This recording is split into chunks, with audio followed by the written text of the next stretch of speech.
The attack, which turned into a full-scale ground-to-air machine gun battle, began around 2 o'clock yesterday afternoon in Crossmaglen.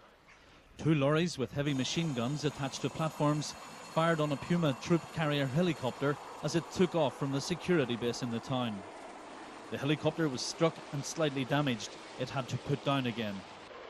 2 smaller Lynx helicopters, which were already in the air to provide cover for the Puma, spotted the lorries and another car speed off from the car park of the local Catholic church. The security forces say gunmen on the lorries fired on the 2 helicopters which pursued them.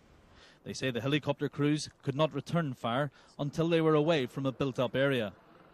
Local people say the helicopters were firing on the lorries from they left Crossmaglen until they stopped, one in Cullyhanna and the other in a hay shed a mile away.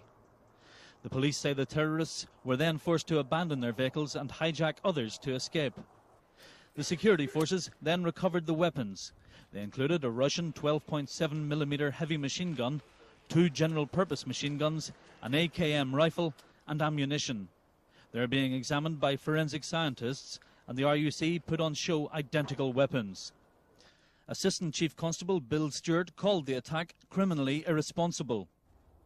It's a criminally irresponsible action to fire weapons of this nature in any circumstances, but particularly over a built-up area. One can imagine the loss of life, the destruction and the carnage that would have resulted had an aircraft dropped from the air over the village of Crossmaglen last evening.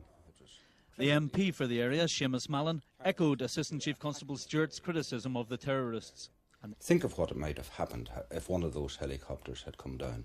And we had the situation in Crossmaglen and area yesterday where in effect you had this pitched battle going on from the air and from the ground. No regard whatsoever for civilians, no regard for the people living there. And it is a miracle that in effect someone wasn't very seriously injured or killed in this attack. Security sources say up to 20 terrorists were involved in the attack, which was to have been a major coup against the police and army.